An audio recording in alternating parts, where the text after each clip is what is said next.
the primary fear that I see a lot of our audience, especially our clients or students, is that I'm going to run out of money.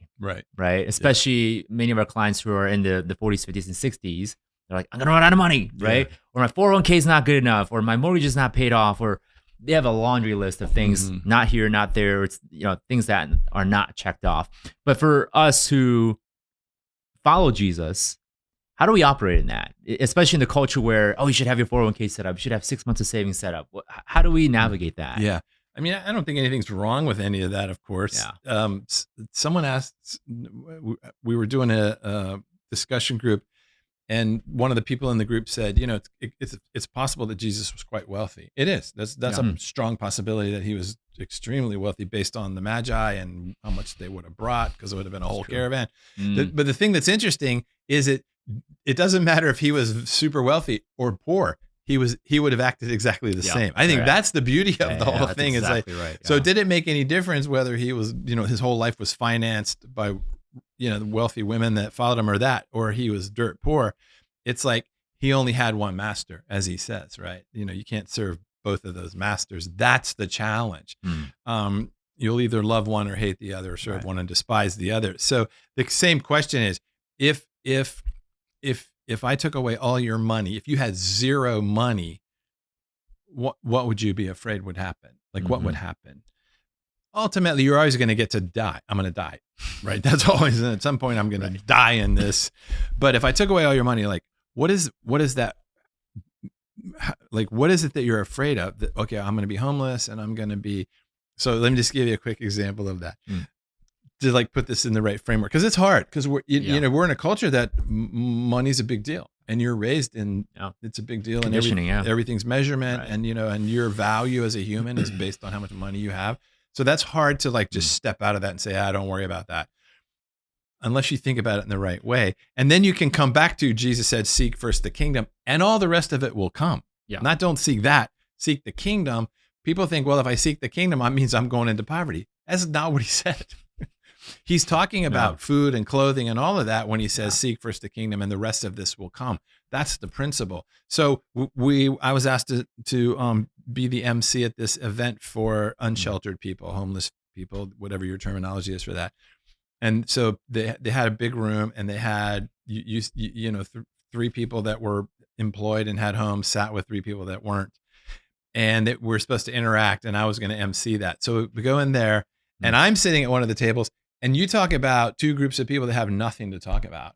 I mean, what do you talk about? Right. If you're successful or even moderately successful, and you're sitting with people that have no jobs and no homes, we don't even know how to talk. Wow. Like, we don't even know what to ask each other. So I'm like, we only know, what do you do? That's out. Weather's nice. Where do you live? It's like those topics are gone, and it was silent.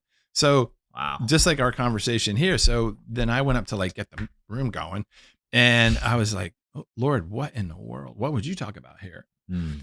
If you were here and, and in this situation. And so I just said what I said to the room. This is like incredibly uncomfortable. So this is just truth telling, right? Yeah. I'm just going to stand up and tell the truth. First of all, we're all very uncomfortable, because one part of the table feels intimidated by the other part, but then the other part feels intimidated in another way. And so none of us feel good about this. So we need to find something in common that we have in common. And I just asked the room, what do we have in common? And someone yelled out, love. Wow. And I said, probably the majority of this room doesn't know what love is. Anybody in this room really know what love is. So that's not a topic we can unite on. But what could we unite? What do we all know and understand? And someone yelled out, pain. And I said, yes. Fear. And so here's what we're going to do at our tables. We're going to go around the table, and each person, I'm just asking you to be truthful. Just share the one thing you're most afraid of in your life right now. Let's just do that. That's powerful. So I jumped back at my table and so listen to what people are afraid of. So I started, and I said, I'm afraid, my big fear in life is that I'm a disappointment. Like, I'm saying this thing, I'm really worried about being a disappointment right now. And I'm afraid of disappointing people, because if I disappoint people, then maybe I won't get invited back.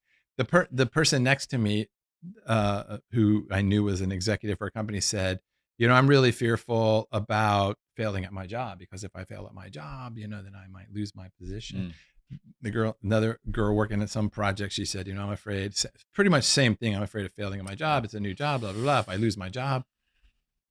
So that was our fears. Get to the first guy, that's the homeless, unsheltered guy. And he says, I'm afraid of not having community. He said, because the world I live in, if you fall asleep at night, someone will stab a needle in your neck or take your backpack. He said, but fortunately, I have my buddies here that we take turns sleeping and protect each other. Wow. And the next guy said the same kind of thing.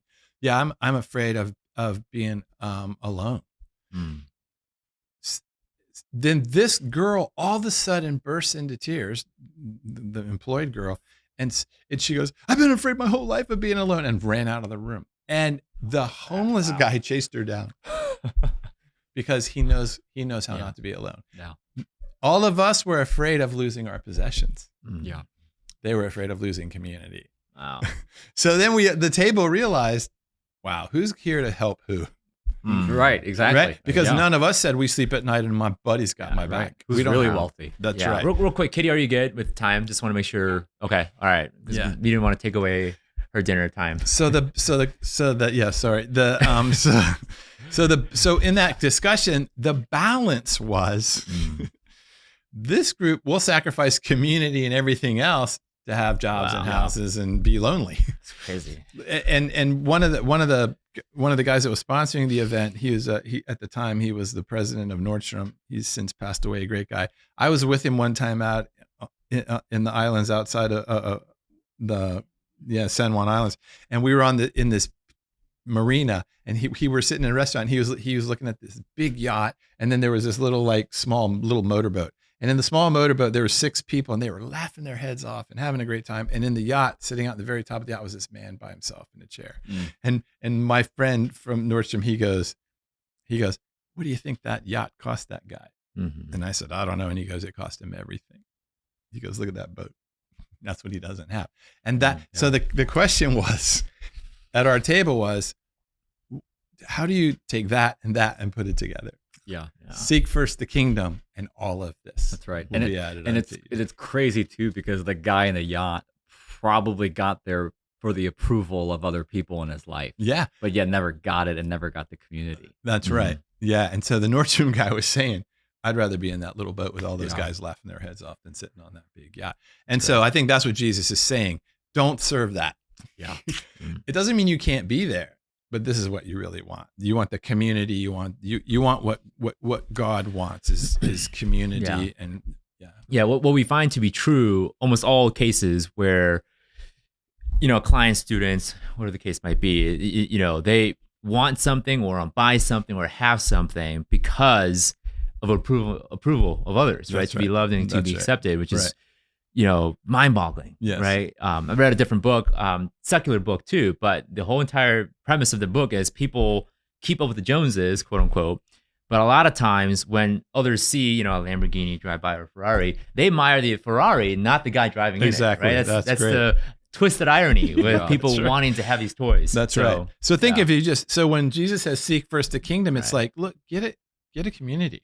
Like, if you're starting out, find a good community, whatever that is, get a good community, have brothers and sisters, watch each other back. And then together, start, God, what do you want me to know? What do you want me to do? And how do we become the very best in our vocation that we possibly can become? Not in order to gain from it, but as we're bringing our identity as a gift to the world. Yeah. So when that, I can tell you right now that nurse that worked with me, I bet you if you looked at evaluations of them professionally, she was at the top, right? Yeah. Because she was seeking the kingdom, but it wasn't making her less of a successful employee. It's making her more, right? And so I think that's how we help people is to pursue the excellence of the identity that you have. Once you understand that, give that identity to the world at the highest level that you can, and it is rewarded. Yeah. There is a reward for that. Right. And then you have it internally. That's right.